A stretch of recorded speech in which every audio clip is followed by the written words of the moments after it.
hecho por el doctor Abraham Weisberg, presidente de la Academia, y luego será la conferencia magistral del doctor Luis F. Delgado Aparicio, que será a su vez el punto de partida para la ceremonia de inauguración del Encuentro Científico Internacional 2015 de invierno. En este momento estamos convocando a nuestro siguiente expositor, quien es el PhD Julio Víctor Urbina.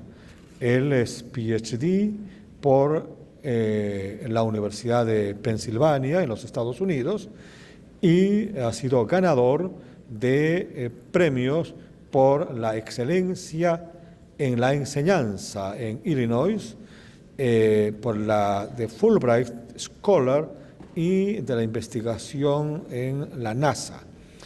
Él es investigador en radares, temas cognitivos, propagación de ondas, ingeniería humanitaria y pensamiento de imágenes satelital, procesamiento de imágenes satelitales y circuitos de alta frecuencia.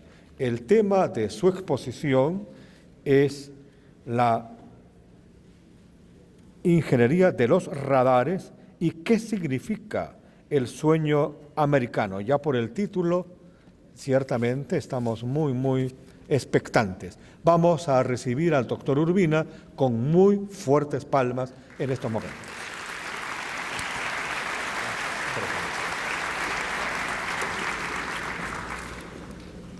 Muchas gracias por la presentación. Buenos días a todos. Me van a disculpar, acabo de llegar de Estados Unidos, no he dormido 2 días, así es que si suena un poquito incoherente, me van a tener que perdonar, ¿ya? Pero bueno, a ver si me ponen atención, porque le voy a hacer varias preguntas en esta charla, ¿no? Que espero sea interactiva, dinámica, ¿no? Para entretenernos y aprender algo tal vez al final de esta charla, ¿no?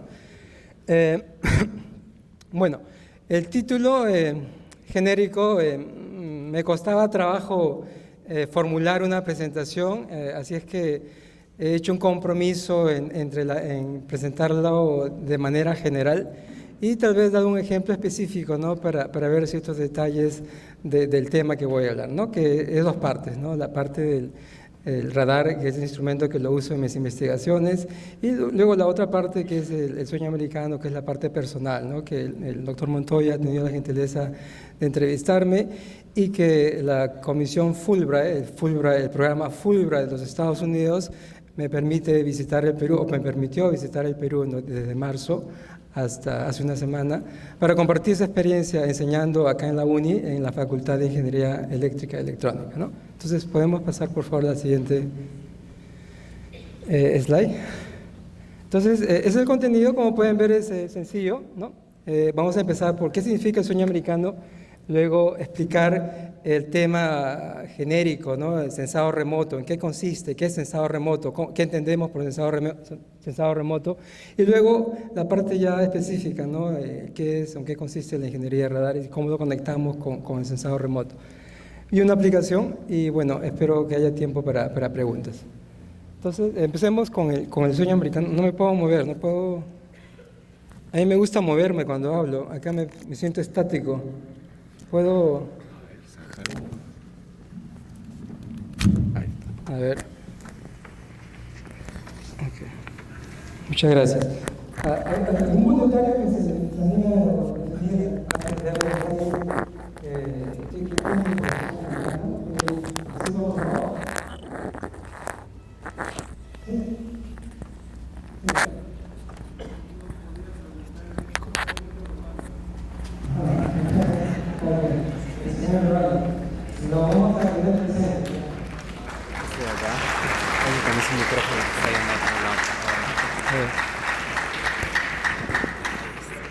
Muy buena pregunta, ¿no? Vamos a ver cómo hacemos el paralelismo, ¿no? Entonces, ok. Bueno, ¿algún otro comentario? ¿Otra definición del sueño americano o qué entendemos por el sueño americano? ¿no? Esa es la definición, digamos, formal, ¿no?, que existe en Estados Unidos, ¿no? Entonces, algún voluntario más para balancear, ¿no?, la opinión de acá, nuestro amigo que nos ha retado con lo del sueño peruano, ¿no? Un comentario sobre qué entienden por sueño americano. Bueno, entonces, acá pueden leer la definición, ¿no?, como dije, formal del proceso, qué significa el sueño americano. Desde el punto de vista mío, el mío personal, ¿no?, que vine acá a compartir Estados Unidos, y tal vez algunos hayan tenido la oportunidad de ver la entrevista que me ha hecho el doctor Montoya, ¿no?, está colgada en internet, ¿no? Bueno, yo vengo de una condición bien humilde, ¿no? Nací en Barranco, estudié en colegio fiscal, tanto en la primaria como en la secundaria, y por acá creo que algunos amigos de colegio, de mi colegio Arnaez, que han venido a verme, creo. Entonces, y luego postulé, ingresé a la UNI, estudié ingeniería electrónica, y en algún momento uno se hace la pregunta, ¿no? Somos matemáticos acá, estudiamos matemáticas, estoy hablando del año finales del 80, principios del 90, ¿no? El Perú tenía una situación bastante inestable. Entonces, el salario que yo conseguí ganar cuando me gradué de la UNI era en promedio $300, ¿no? O sea, ese era el salario que me ofrecían las empresas, ¿no?, en aquella época, ¿no? Entonces, uno hace sus matemáticas y ve, pues, ¿no?, promedio de vida que uno que piensa vivir, ¿no?, 30, 40 años, ¿no? Entonces, las matemáticas no funcionan a resolver el problema que uno tiene, el problema económico, ¿no? Entonces, uno busca otras soluciones. Entonces, tuve la suerte de trabajar en el Radio Observatorio de Jicamarca, ¿no?, por 3 años, y de allí me fui a Estados Unidos a hacer mi maestría y mi doctorado, ¿no? Entonces, en Estados Unidos, obviamente, cuando yo fui a Estados Unidos, era bien joven, tenía muchas ilusiones y lo que quería era cambiar mi vida, ¿no? Cambiar mi vida, ver oportunidades que en el Perú no las tenía en aquella época, ¿no? Ahora que regreso después de 22 años, por bastante tiempo, he venido por cortas estadías, pero esta vez he venido por bastante tiempo y veo que el Perú ha cambiado hasta cierto punto en ciertos aspectos geográficos, ¿no? Porque también he viajado por el Perú y he visto lugares que el Perú, pues, no ha progresado, ¿no? No ha progresado y, digamos, está olvidado, ¿no? Entonces hay un contraste, digamos, de desarrollo geográfico. Entonces, y conversando con las personas, que cuando miro yo hacia atrás, cómo era yo cuando era joven, ¿no?, y qué expectativas tenía, y qué voy a hacer de acá a 10, 15 o 20 años, ¿no? Cómo me veo, qué quiero lograr en la vida, tanto personalmente, profesionalmente, y también la contribución que todos esperamos hacer, ¿no?, como seres humanos, ¿no?, a la humanidad, al final.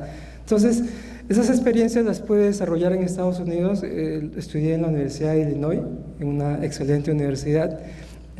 Conocí grandes personas, grandes mentores que me ayudaron, me formaron, me educaron en todos los aspectos, tanto el aspecto técnico como también el aspecto personal, que es muy importante, ¿no?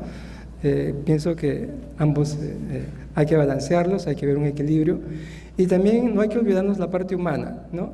Cuando uno logra estudiar mucho, ¿no?, cuando uno se educa más, ¿no?, nuestra obligación, creo yo, es una obligación moral compartir y ayudar a otras personas que no pueden tener acceso a esa buena educación. Entonces, yo pienso que ese es el deber y debemos de ser respetuosos y agradecidos de que hemos tenido esa oportunidad de recibir una buena educación, y debemos contribuir recíprocamente para que el que no la tiene, la tenga parcialmente, o ayudarlo a crecer también. Entonces, esos aspectos aprendí en Estados Unidos, y hace 2, 3 semanas estuve acá también en la UNI, ¿no? Una presentación en el CETIC, creo, y el vicerrector de la Cayetano Heredia decía, ¿no?, que para hacer algo en la vida uno tiene que tener mucha pasión y talento, ¿no? Si uno no logra lo que uno quiere. Y a mí me gustaría aumentar a eso, que aparte de esas 2 cosas que son importantísimas para hacer lo que uno hace, aparte de pasión y talento, es trabajar duro. Hay que trabajar bien duro para poder lograr las cosas en la vida, ¿no? Y no hay que desanimarse. Entonces, en Estados Unidos me pude desarrollar profesionalmente, me pude expandir, ¿no? Entonces, obviamente que cuando miras atrás, ¿no? La situación que le describo del Perú no me iba a permitir a mí desarrollarme y soñar lo que uno aspira en la vida. Todos queremos tener una mejor situación económica, estable, ayudar a nuestros padres, ayudar a nuestros hermanos, ayudar a nuestra familia. Todos aspiramos a las mismas cosas, ¿no? Es algo muy, muy humano. Entonces, ¿cómo las logramos? Pienso que el medio ambiente debe proporcionarnos nosotros debemos hacer un esfuerzo en lograr eso. Y en Estados Unidos existe ese concepto que se llama el sueño americano. ¿Qué pasó con...? ¿Qué pasó? ¿Yo jalé algo? ¿Fue mi culpa o fue culpa de ustedes? Bueno, la idea del concepto del sueño americano en Estados Unidos es bien sencillo, ¿no? Si uno trabaja duro, se esfuerza mucho, ¿no? Uno puede cambiar su situación y mejorar la situación de sus hijos y sus nietos, ¿no? Así de sencillo. Si uno trabaja duro, uno puede esforzarse y el país les ofrece eso, ¿no? Desde mi punto de vista, creo que he logrado hasta cierto punto mejorar, ¿no? Mi vida en todos aspectos y por eso regreso al Perú para compartir esa experiencia y también colaborar con el Perú, ¿no? He regresado aquí a la UNI a enseñar, ¿no? Por varios meses, porque muchas veces la gente me reclama, ¿no?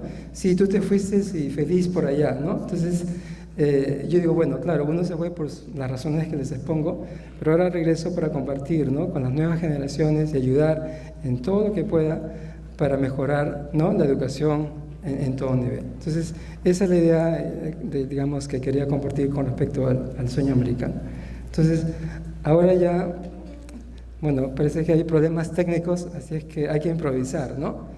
A ver, entonces, ¿alguien sabe o ha escuchado o me puede definir qué cosa es sensado remoto? Que era el siguiente tema, ¿no? ¿Alguien qué entiende por sensado remoto?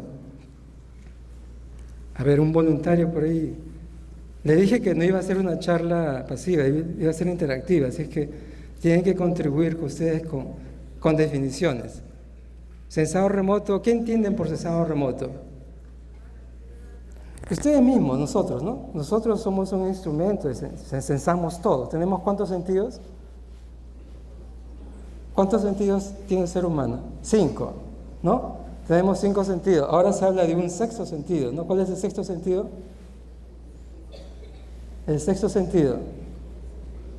Todos lo tienen, la tecnología, todos tienen teléfonos celulares, ¿no? Se habla de la tecnología, las computadoras, la ciencia como el sexto sentido, ¿no? Todos dependemos. Yo cuando no tengo mi computadora me siento que me falta un brazo a veces, ¿no? Porque dependo tanto de mi computadora, ¿no? Entonces, los seres humanos tenemos 5 sentidos y sensamos a diario, ¿no? Sensamos nuestro medio ambiente, ¿no? La experiencia, pero tenemos limitaciones, ¿no? Con la vista, por ejemplo, podemos ver hasta cierta distancia, con el oído podemos escuchar hasta ciertos ruidos, ¿no? Hasta ciertos niveles, ¿no? Igual, ¿no? Con los olores, en fin. Entonces, el sensado remoto técnicamente, podemos continuar por favor con la siguiente slide. El sensado remoto lo introducimos, ¿no? Acá en este slide, que es de AT&T Bell Labs, ¿no? Que describe muchas actividades del ser humano, ¿no? Entonces, básicamente nosotros tenemos nuestra vida diaria. Esto de acá no está a escala. La superficie de la Tierra, donde tenemos muchos instrumentos, ¿no? Muchos instrumentos que hemos construido, tenemos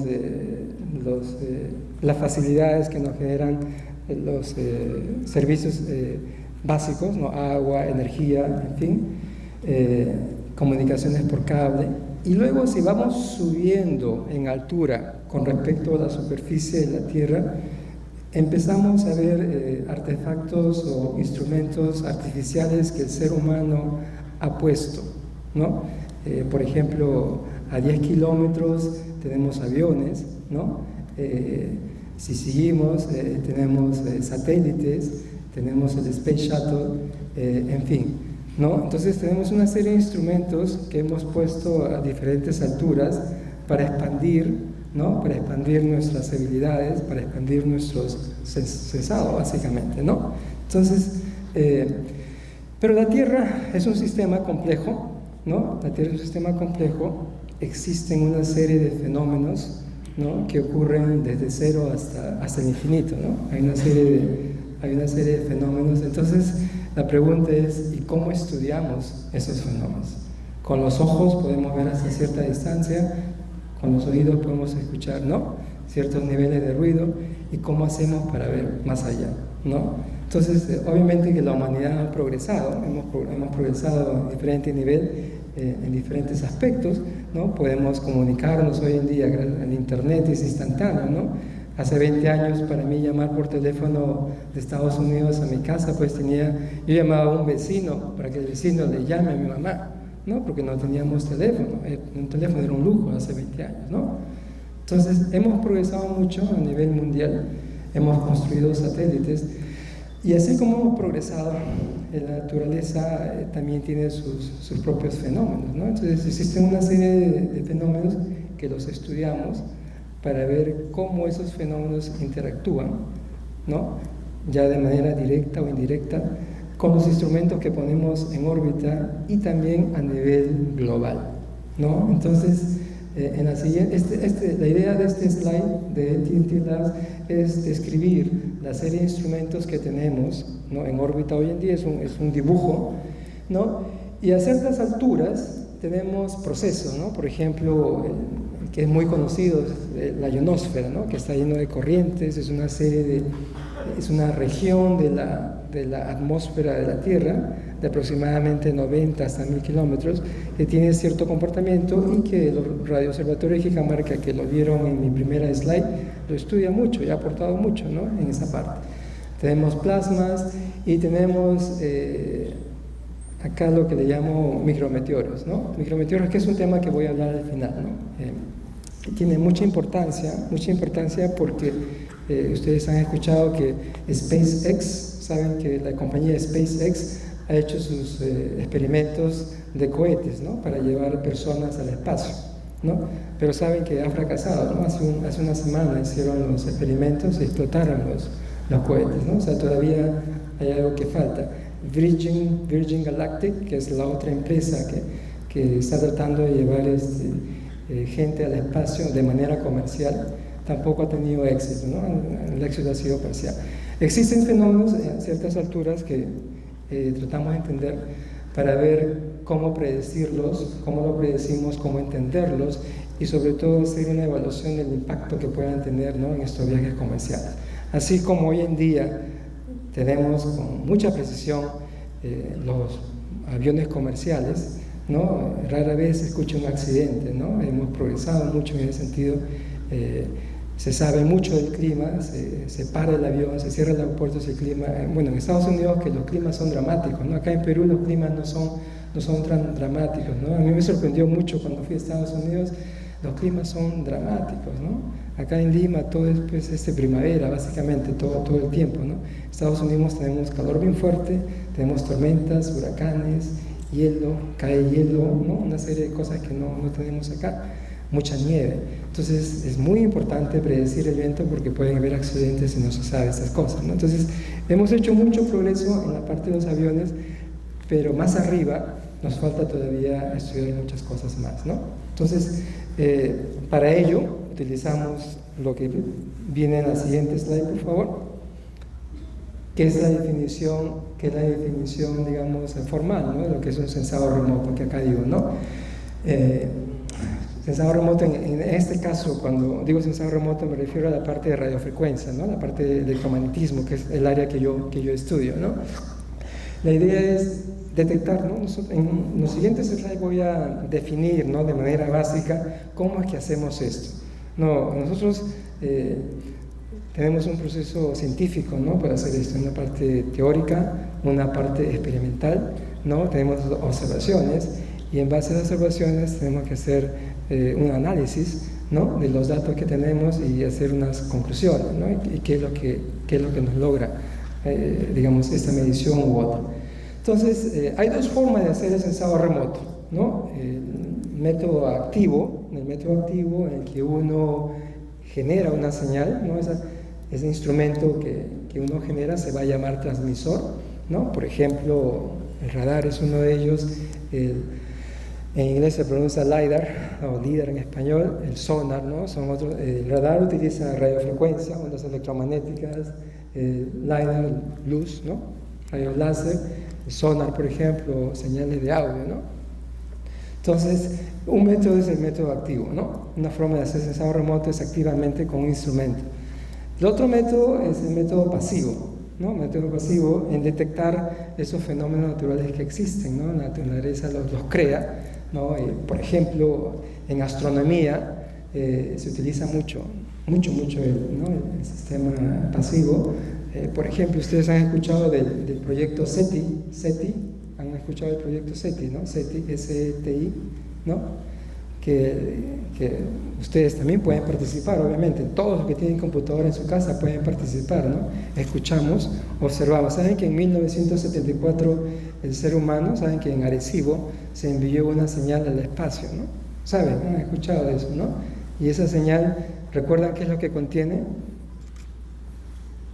¿Qué es lo que contiene? Se envió un mensaje, en 1974 se envió un mensaje al espacio para comunicarnos con los extraterrestres, si es que existen, ¿no?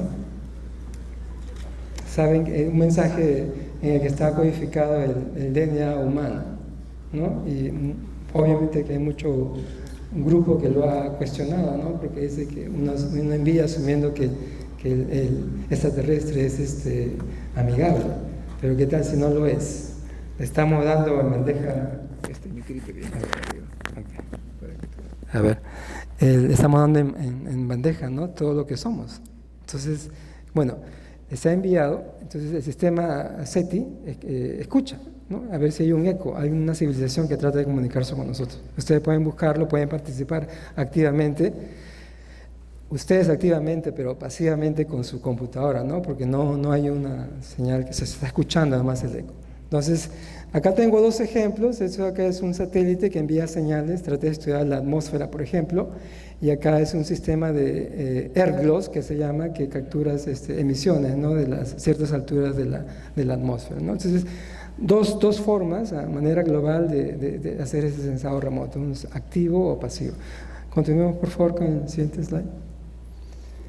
Entonces, yendo ya a la parte activa y más específicamente al instrumento del radar, ¿no? O sea, bueno, en general, pues aparte del radar también existen instrumentos como el satélite, el rockets y los LIDAR que le decía hace un momento, para estudiar distancias largas, ¿no? En este caso, el tema que estoy hablando es la parte de la atmósfera de la Tierra, ¿no? Porque el radar puede servir para muchas cosas, ¿no? Como han notado, estoy hablando de la parte científica. El radar obviamente se utiliza también pues para guerras, para partes militares, también se utiliza para hacer investigaciones debajo de la tierra, ¿no? También se utiliza, por ejemplo, los policías utilizan, ¿no? el radar del policía, que le llaman la pistola de radar, ¿no? En fin, una serie de aplicaciones. Hoy en día Google, por ejemplo, los carros que se están vendiendo utilizan radares, ¿no? 4 o 5 radares, ¿no? Que se están desarrollando para que el carro se maneje automáticamente, ¿no? Entonces, el radar tiene muchas aplicaciones en general, pero en este caso me estoy enfocando específicamente en la parte científica y aún más específico en la parte de la atmósfera de la Tierra, ¿no? Entonces, esta región de la atmósfera de la Tierra se puede estudiar con radares muy grandes, ¿no? Acá tenemos el radar de Arecibo, ¿no? La frecuencia del radar de Arecibo es 430 megaciclos, y acá tenemos el otro radar que también es enorme, que lo tenemos acá en Perú, en Lima, ¿no? Que es el radar del Radio Observatorio de Jicamarca, que también es potente, ¿no? Son radares muy grandes que permiten ver distancias bien largas, ¿no? También tenemos los satélites. Hay satélites científicos y hay satélites comerciales, ¿no? Los satélites científicos estudian para mirar de arriba, ¿no? A ciertas alturas, a ciertas órbitas, lo que pasa en la atmósfera, ¿no? Los radares miran de la Tierra hacia arriba, ¿no? El satélite al revés, ¿no? Entonces se complementan las observaciones y cuando uno desea hacer mediciones in situ, ¿no? O sea, en el mismo lugar, para ver qué es lo que se está midiendo, porque estos radares son instrumentos que miden, pero es integrado, ¿no? O sea, miden los ecos integrados. Pero el cohete, cuando uno lanza, mide el fenómeno en ese momento, ¿eh? Más o menos, en promedio, el cohete mide 90 segundos, ¿no? Hacen sus mediciones en 90 segundos y en promedio cuestan $80.000 lanzar un cohete, ¿no? Es caro. Y no vuelan muy alto, o sea, llegan hasta 120, 130 kilómetros, ¿no? Entonces, son métodos activos que podemos usar para estudiar, ¿no?, el espacio. A ver, continuemos por favor con la siguiente presentación. Entonces, acá está el concepto, ¿no?, ¿qué es un radar? Algo bien sencillo, bien básico, ¿no? Bien sencillo. ¿Qué es un radar? ¿No? ¿Y qué significa? ¿No? De las siglas en inglés, ¿no?, significa Radio Direction and Ranging, ¿no? Básicamente dirección y distancia, ¿no? Entonces, utilizando ondas de radio. Entonces, ese instrumento uno lo construye, obviamente, como dije, hay diferentes tipos, de diferentes frecuencias, hay una serie de terminología que hay que aprender para entender el instrumento, diseñarlo, ¿no? Pero básicamente todos los radares tienen lo siguiente, ¿no? Tienen una antena, ¿no? Tienen un transmisor, ¿no?, un oscilador, se modula esto y se envía al espacio, ¿no? Se envía al espacio y típicamente el mismo radar se utiliza un switch para utilizarlo como receptor, ¿no? Ahí se controla obviamente todo esto automáticamente y la misma antena se puede usar para escuchar el eco que refleja, ¿no? O sea, se genera con un oscilador, la onda electromagnética se envía al espacio y uno espera un tiempo prudencial dependiendo de la distancia que uno quiere estudiar, ¿no?, el rango que uno quiere estudiar. Asumimos obviamente que la onda electromagnética se propaga con la velocidad de la luz, ¿no? Entonces, en la parte de modulación tenemos nuevamente la antena, cierto mecanismo de protección y nuevamente comparamos la señal que la antena captura con el mismo oscilador para poder estudiar esas variaciones, ¿no? Nosotros controlamos el oscilador, sabemos, lo generamos nosotros. Cuando vemos un eco, ese eco va a regresar a nosotros disminuido con otras cualidades y esas cualidades es las que nos interesa estudiar, ¿no? Hay muchos efectos que uno puede interpretar dependiendo del eco que uno estudia, ¿no? Y hay una serie de técnicas que uno tiene que estudiar para inferir, ¿no?, para interpretar esos ecos, ¿no? Hay una serie de cosas que uno tiene que estudiar. Acá les muestro el radar de Arecibo, ¿no?, que tiene una antena grande, aproximadamente 300 metros de diámetro. Como pueden ver, es una antena enorme. Entonces, las antenas parabólicas, que ustedes tal vez las han visto, ¿no? Veo acá la televisión, los radio, tienen antenas parabólicas. Si uno las quiere, o la de DirecTV, por ejemplo, ¿no?, de cable por internet que existe en DirecTV, que veo mucho ahora acá en Perú, las orientan un cierto ángulo, ¿no? Porque esa antena tiene un ancho, tiene un sector que ilumina y va a recibir ecos en esa dirección. Pero hay que moverlas mecánicamente, ¿no? Tiene una estructura, un soporte. Son antenas pequeñas. Imagínense ustedes una antena de 300 metros de diámetro, ¿no?, con soporte mecánico, era bien caro. Este radar también fue construido más o menos por la misma época que Jicamar. Jicamar, que es unos años mayor que Arecibo, ¿no?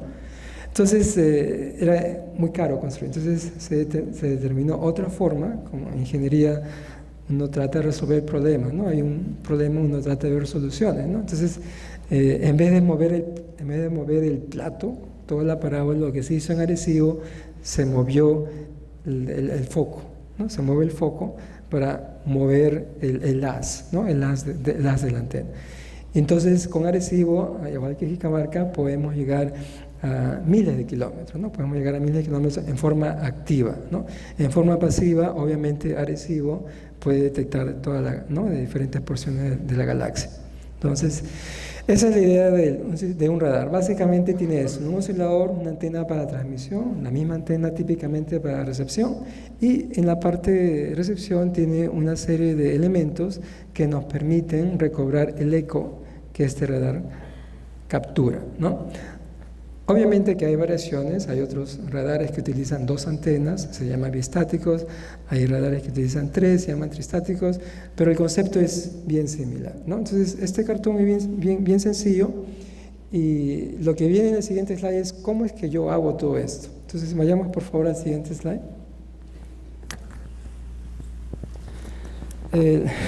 Utilizamos las famosas ecuaciones de Maxwell, ¿no? Que a propósito, saben que el año pasado se celebraron ¿cuántos años de las ecuaciones de Maxwell?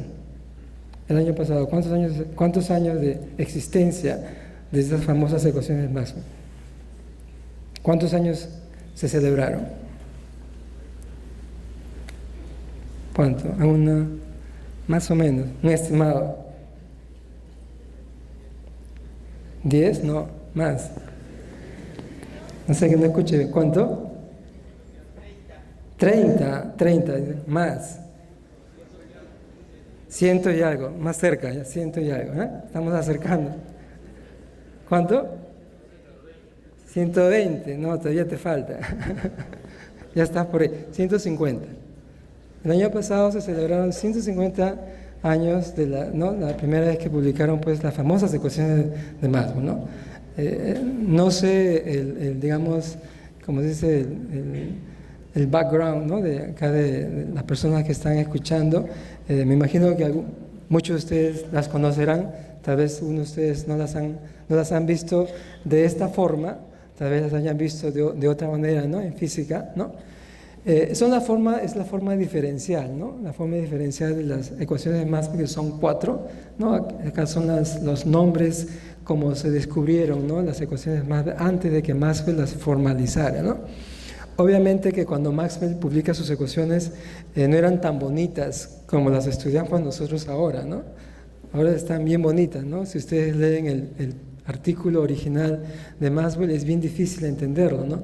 Por 2 razones, ¿no? La notación, ¿no? Que es distinta a la que nos enseñan a nosotros en la universidad, y que eran más ecuaciones, ¿no? Entonces, Oliver Heaviside, ¿no? Un británico, es el que formaliza, las comprime, y bueno, hay otras personas también que contribuyen, que le llaman los Maxwellians, y acá las presentamos en forma diferencial, ¿no? En forma diferencial, ¿no? Y básicamente son las que gobiernan el comportamiento de los campos eléctricos y magnéticos, ¿no? Maxwell hace la teoría, predice, ¿no? El comportamiento de estas ondas electromagnéticas, y luego, ¿no? Existe ya la parte experimental que comprueba, ¿no? La precisión de esta teoría. Y ustedes pueden notar que las ecuaciones de Maxwell han sobrevivido, ¿no? El fenómeno cuántico, ¿no? Porque hoy en día pues, se habla mucho de mecánica cuántica, física cuántica, pero las ecuaciones de Maxwell han sobrevivido porque son tan robustas en el rango de frecuencia que usamos, ¿no? Y pueden predecir, como dije, el comportamiento de las ondas electromagnéticas, ¿no? Entonces hacemos acá la divergencia, ¿no? La divergencia del campo D, la divergencia del campo B, y rotacional de campo E y rotacional de campo H, ¿no? Entonces nosotros resolvemos estas ecuaciones de Maxwell, ¿no? Y encontramos lo que se le llama soluciones planas, ¿no? Soluciones de ondas planas, y que son las que utilizamos, ¿no? Para generar, ¿no? Estos sistemas, ¿no? De radares que nos permiten pues, detectar características de ecos distantes, ¿no? Entonces, estas son las famosas ecuaciones de Maxwell. Obviamente que hay que estudiarlas, ¿no? Existen una serie de cosas que tenemos que aprender, pero se las quería presentar porque pienso que es importante, primero, rendirle a Maxwell porque 150 años de sus ecuaciones y la contribución que ha hecho a la humanidad, ¿no? Entonces, y estas ecuaciones que tienen de mucha aplicación, obviamente, para hoy en día. Todos tenemos teléfonos celulares, ¿no?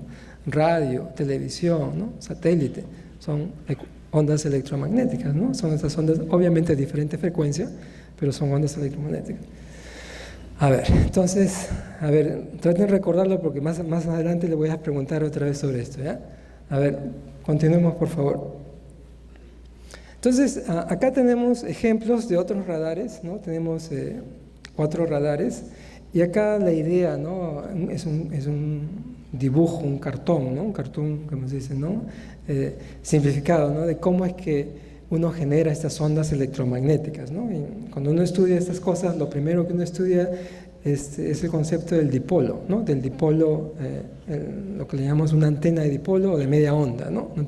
Y es algo bien sencillo que todos podemos construir, ¿no? Todos pueden ir a su casa, generan 2 cables, los separan, ustedes eligen la frecuencia a la que quieran hacer resonar la antena y pueden construir su antena con un ancho de banda bien angosto. Entonces, eso es lo que trata de definir esta figura, ¿no?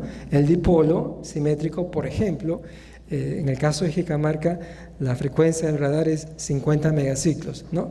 Recuerden que les he dicho que asumimos que las ondas se propagan a la velocidad de la luz. A 50 megaciclos, la longitud de onda corresponde a ¿cuánto? 50 megaciclos, velocidad de la luz, por lo tanto, longitud de onda, ¿cuánto es? Espacio, lambda es igual a velocidad por tiempo, ¿se acuerdan de física? 6 metros, ¿no? Lambda va a ser 6 metros. Entonces, el dipolo, si ustedes cortan un dipolo de media longitud, en este caso 3 metros, físicamente 3 metros, o sea, 1.5 metros en un lado, 1.5 en el otro lado, pueden hacer resonar esa antena, ¿no? Entonces, ahora, ¿cómo hacemos resonar la antena? Tenemos que utilizar un oscilador, ¿no? Que se puede construir, obviamente, ¿no? Un circuito que uno construye, lo excita la antena y esa antena va a empezar a generar estas ondas electromagnéticas, ¿no? Son ondas electromagnéticas que nos permiten, pues, obtener, como dije hace un rato, características de objetos distantes. Acá tenemos 4 radares. Este radar es un radar ¿no? de los aeropuertos, ¿no? Que sirve para hacer el traqueo o seguimiento de los aviones. Y acá tenemos un radar en Estados Unidos, tienen una base militar en las Islas Marshall, el lugar se llama Altair, y este radar puede hacer seguimiento de básicamente cualquier cosa, ¿no? Las pruebas de misiles, por ejemplo, las hacen ahí, ¿no? En Altair, ¿no? Le pueden hacer seguimiento a los misiles, en fin. Entonces, y esos son otros tipos de radares también, diferentes frecuencias, obviamente. La frecuencia es muy importante porque nos determina, ¿no? Las características que queremos obtener del objetivo, ¿no? De la cosa que queremos estudiar, del objetivo que está distante que queremos estudiar. A ver, continuemos, por favor. Entonces, hemos definido el sensor remoto, hemos definido el instrumento, la parte experimental, cómo creamos el instrumento, ¿no? Y una aplicación que les menciono acá de la utilización de los radares es el estudio de meteoros, ¿no? El estudio de meteoros, ¿no? El estudio de meteoros, no de los meteoros grandes, ¿no? Sino estamos hablando de los meteoros chiquitos. Nosotros estamos usando radares para estudiar las características de estos meteoros chiquititos, ¿no?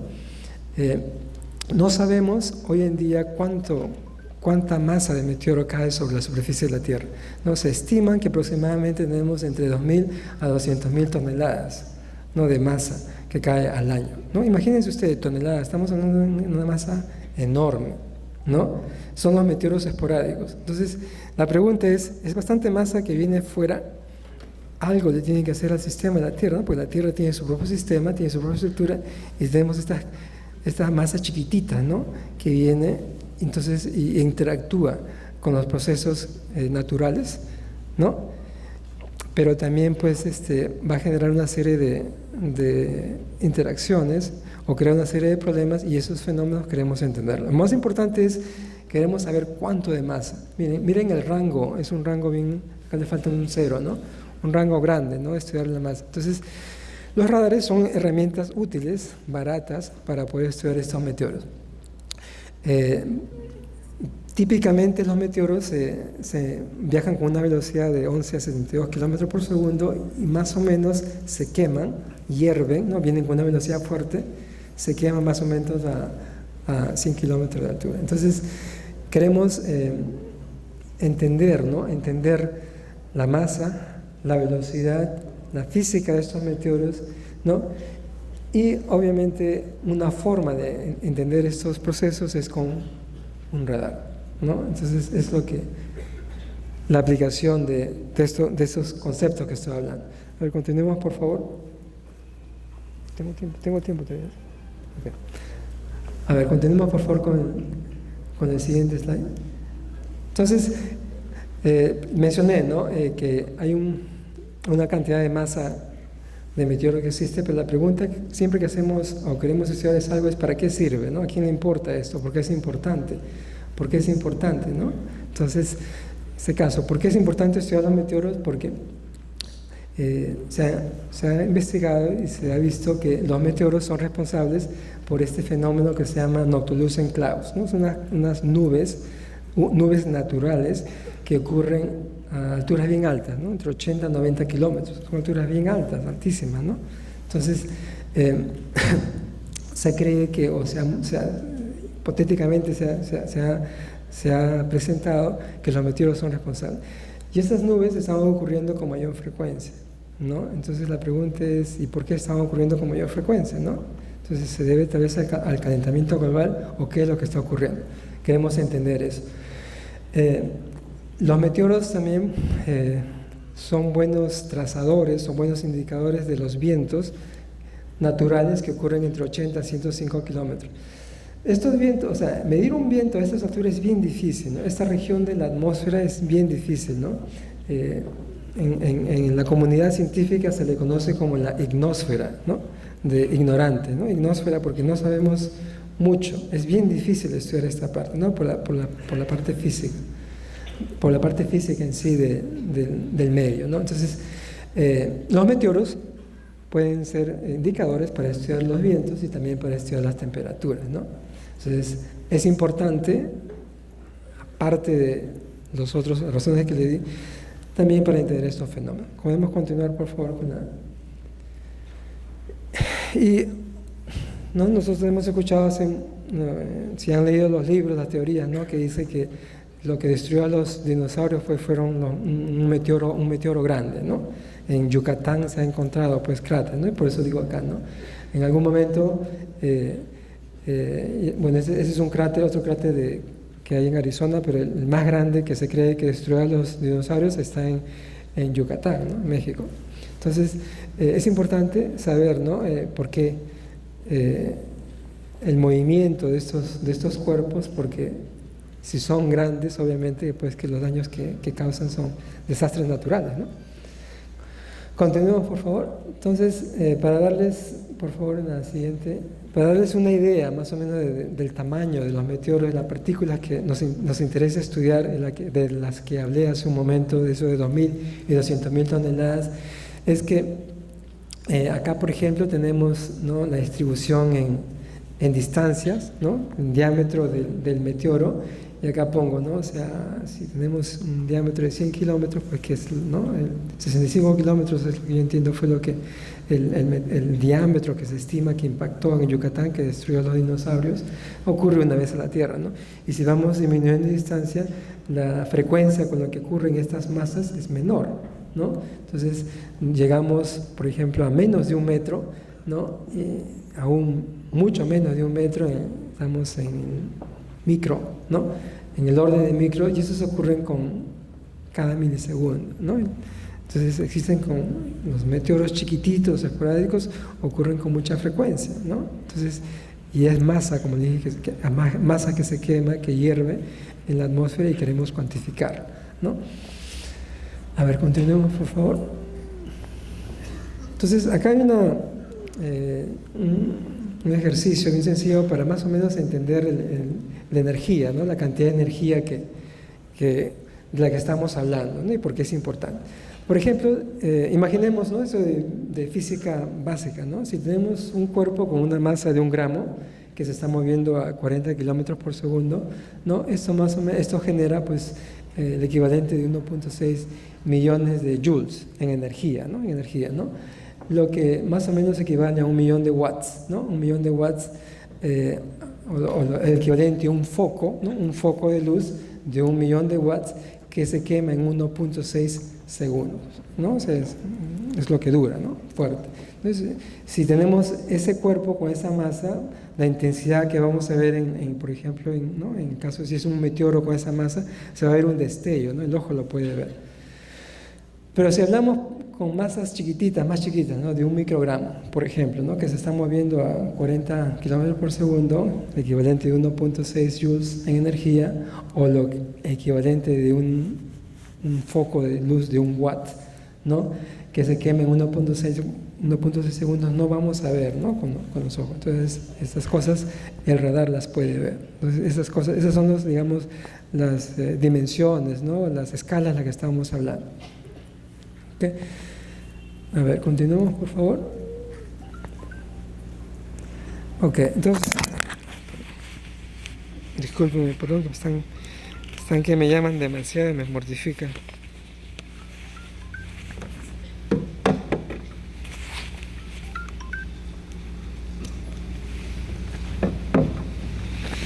Entonces, yo colaboro, tengo varios colegas con los que colaboro en la parte de investigación. Yo hago la parte experimental, hago la parte del instrumento, desarrollamos un instrumento, diseñamos el tipo de onda para estudiar el objetivo.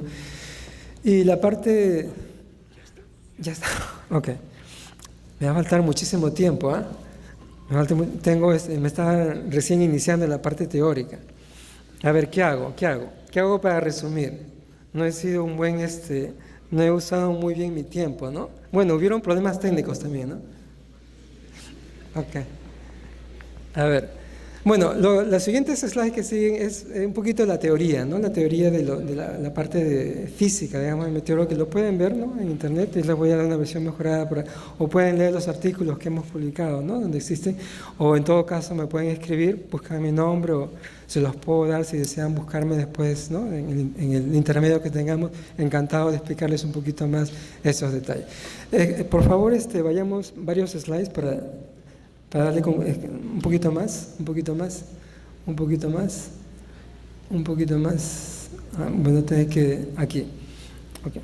Que eso más o menos es el final. Entonces, mi intención en esta charla era presentarles el instrumento, definir el concepto, motivarlos o compartir con ustedes la motivación, por qué estudiamos estos fenómenos, porque son importantes, cierta analogía.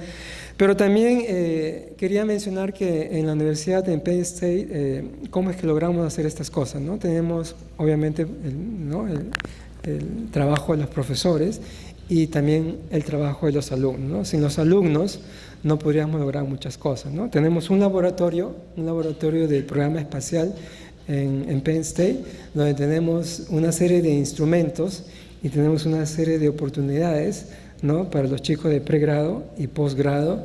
Y parte de mi intención de venir acá a la UNE es entablar ciertas colaboraciones con este laboratorio, ¿no? De que yo también soy parte, ¿no?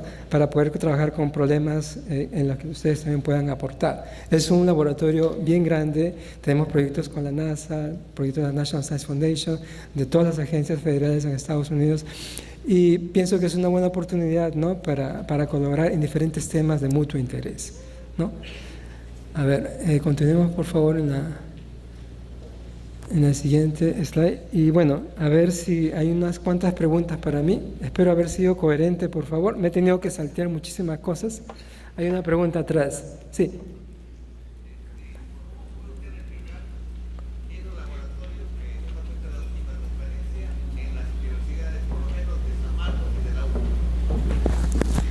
No te escuché la primera parte. Esos laboratorios que usted nos ha mostrado en la última transparencia, ¿cómo los puede usted replicar en las universidades? ¿Cómo lo puedo replicar? En la UNE? Okay. ¿Cómo puedo replicar? Bueno, para hacer estos laboratorios tenemos mucha inversión, ¿no? Del gobierno, ¿no? Necesitamos inversión, necesitamos instrumentos, ¿no? Sin instrumentos no podemos hacer cosas. Entonces, ¿cómo lo podríamos hacer? Tendríamos que conseguir fondos, ¿no? Yo diría el primer origen, la primera fuente de fondos sería el gobierno y también la empresa privada, ¿no? Y pienso que podemos, y obviamente que con la experiencia que tenemos en Penn State podemos colaborar en ese aspecto para ayudarles a generar estos laboratorios acá, ¿no? En la UNI en San Marcos. ¿Otra pregunta? Okay.